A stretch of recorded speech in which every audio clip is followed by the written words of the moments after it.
So my son Xavier is dead, killed by the woke blind virus. Everything woke turns to shit, okay? When we make it a social jingo, we're free, I'm free, you're free, now irresponsible behavior will come out of that. There may be a few people who are oriented that way, leave them alone, it's their business, all right?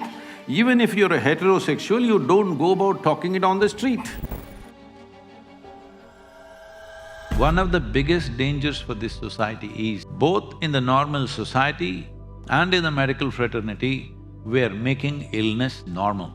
Normalization of illness, this is very dangerous. Oh, how can we set such a standard nobody can reach? It's not about a standard, it is just that normal means you're untroubled, either in body or mind. Hello? Yes, if I sit here, I have no troubles in my body or in my mind. This is health at a rudimentary level. We can raise it to other levels, let's not go there.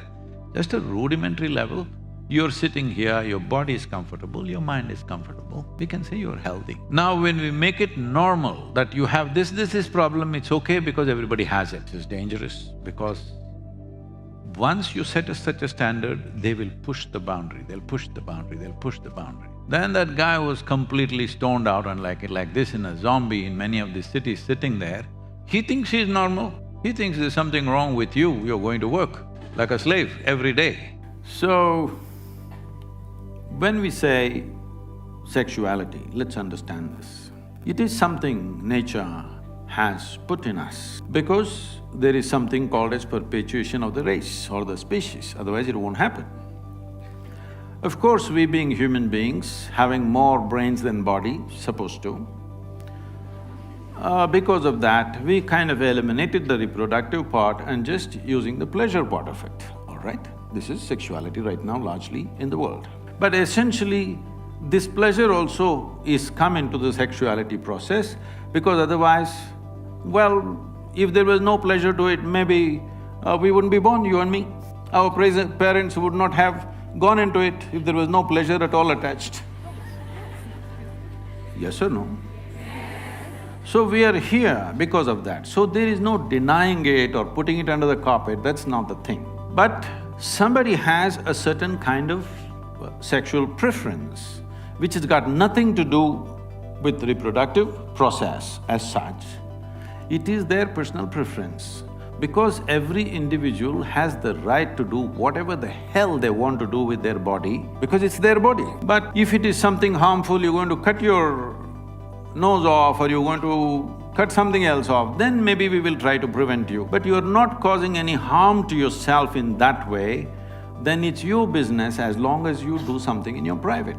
Right now, the Supreme Court decision is just that what a person does in their private space is nobody's business.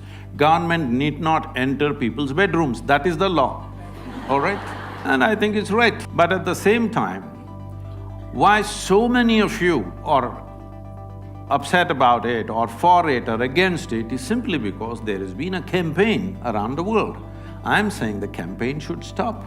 There may be a few people who are oriented that way, leave them alone, it's their business, all right? Even if you're a heterosexual, you don't go about talking it on the street. I don't… because if I say something randomly here and there, it looks like I have some extreme viewpoints. No, I want you to understand, one big mistake we have done as modern societies is to talk about freedom. Freedom is an experience, a very profound, fantastic and most valuable human experience is freedom. But when we make it a social jingo, we're free, I'm free, you're free, now irresponsible behavior will come out of that. If you live responsibly, you will be free within yourself. If you aspire for freedom, you will become more and more irresponsible because doing freaky things looks like freedom. Freedom without responsibility will naturally lead to freakier and freakier expressions of human mind. See, when you say somebody is a freak, essentially it means they're alone. We say somebody… can I point at you, Bala? If we say he's a freak, what we are saying is he doesn't belong to this, he's alone. If he became alone because he is in profound enjoyment of his solitude or his aloneness, fantastic. It's the best thing that a human being can do. But he's alone because of his irresponsible behavior or trying to do something just to stand out among people, now he will become lonely, inevitably. When a whole society tries that, then loneliness becomes a massive issue. And loneliness, as I said earlier, is an incubation period for more complex problems which will naturally evolve. It's very, very important that already it's manifesting in many different ways, but at least now, before it's too late, we're looking at loneliness, you're writing about loneliness, addressing loneliness, because if we don't address it at the right moment, with the right amount of input into it, well, you'll have a world full of sick people. And many of you, or at least a few of you may know this, you don't have to be mentally ill. There's somebody around you. It is the most painful experience.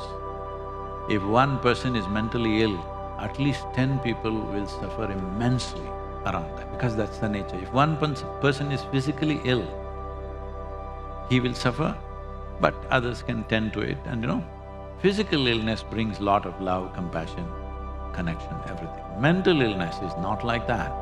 It's a dangerous direction to move in, because if one person suffers mental illness, he ensures that everybody suffers, not by intent, but that is the nature of that problem. So, the perceptual dislocation is heavy right now in the world because nobody has spent time with anything. A tree, an insect, a worm, a snake, a bird, soil, what's happening around them? There is no anything. Everything, they've seen the whole cosmos on the phone screen. This is dangerous. This is dislocation. You cannot exist here dislocated from the rest of the existence. Are you breathing, everybody? This is your connection, just break it and see. Dislocation means gone. So, respiration is a transaction. Without the transaction, you can't exist. Like this, there are million forms of transaction happening. The more you are consciously engaging in those transactions, not necessarily talking to human beings, the more stable you will be in body and mind. And they're not two different things.